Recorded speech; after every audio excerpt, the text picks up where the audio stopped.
am Donna Christian Lowe with Brewer Media Group, also known as your Queen Connector.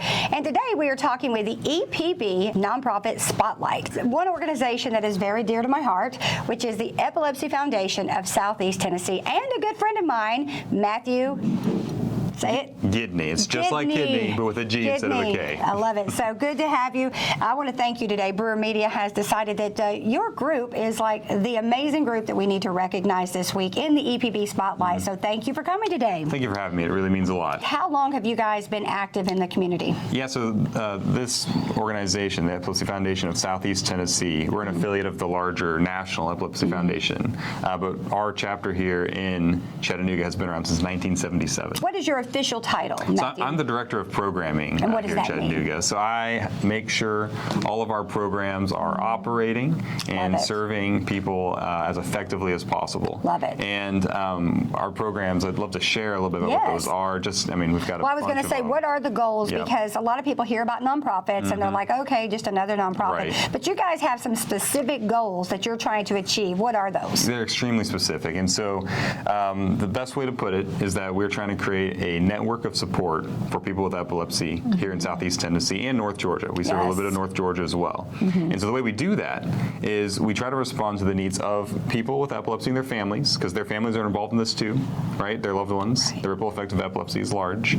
But also to educate the public, to raise awareness, and to train people on how to properly administer seizure first aid and to recognize seizure activity. You wouldn't believe how many times people have seen seizures without realizing they've seen a seizure.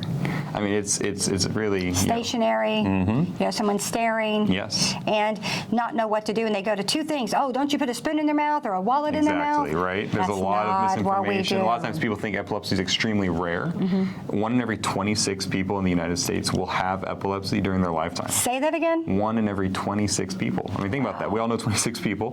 One in 26. And there you are, 1 in 26. Yeah. And when people hear that number, sometimes they're like, I didn't expect that. But the truth is, so much of epilepsy is invisible. And invisible, that's the invisible, they call it the invisible disease. Yeah, absolutely. So to sort of help with that situation, our trainings are a big deal, right? These are totally free trainings that we do in schools with first responders, places of business, anywhere that's interested in learning about epilepsy and how to respond. We'll do it free in an hour. You'll learn about what epilepsy is and how to respond. An hour, that's great. And we can do follow-ups. We can refresh it every year, whatever we need to do. So that's one of our 1 in 26 means just about every work environment, every household, you're likely to have someone there with it, and sometimes you don't know that's what it is. Yeah, and so many people keep it so quiet, right? You know this. Yes. And, I mean, I'd be curious to hear your thoughts on why that is. Well, I will tell you again, for the community out there, I have not started sharing my secret There you go. until 5 years ago. And it's because I grew up being told, don't tell anyone. I didn't tell it to my employers because they wouldn't hire you, or it was just, it was like the plague. It was something embarrassing. People would not hire you, and you were treated differently. And when I grew up, it was do not tell. So I can't really understand why, except my parents thought it would hurt me in life. But now Kim Chapman is a big fan of mine. We're good friends. I'm a fan of hers. And we've learned together that don't keep it a secret. Absolutely. People can help you. And now workplaces are accommodating you. So, but I think it's that. I think now what I've learned is people like the Epilepsy Foundation of Southeast Tennessee are there to help me and my family. And you're right. The family goes through it too. So it's kind of selfish not to share it, not to get help.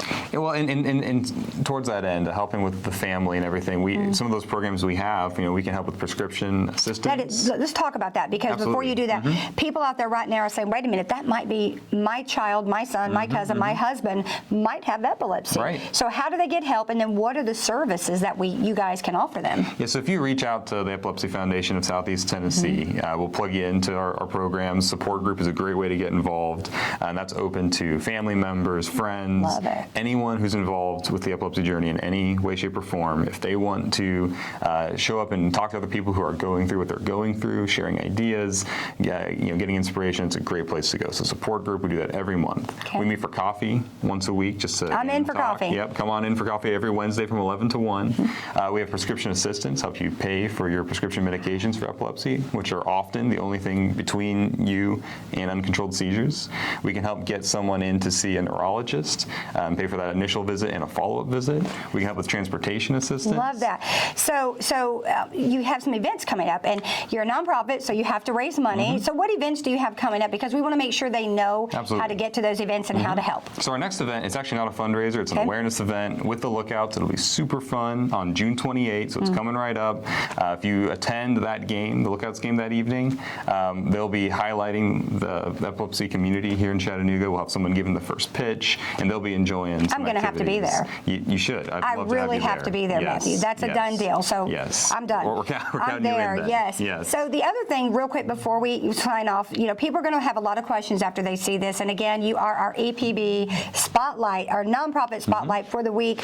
But tell us, how can they connect with you? Because right now, someone's watching this and saying, I need to get help for me, my family, or someone I know. How can they connect with you? So the best way to get a hold of us is, start by going to our website, www.epilepsy-setn, that's Southeast Tennessee, setn.org. You can also look up us on Facebook. That's how I connect with you. Right. Yep. Look us up on Facebook, or give us a call at 423-380-8545. So to the person out there, to wrap this up, who was like me, who until 4 or 5 years ago didn't even talk about it. I still don't drive right now. People go, oh my goodness, how is that possible?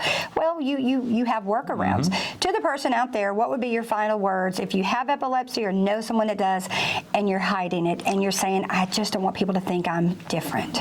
Well, if I had to say it really, concisely, it's that we all need people, right? We all are part of a community together, and the community is better if you're a part of it. And if you are hiding that part of who you are, that part of your life, it's going to most likely inhibit your ability to fully participate in your community.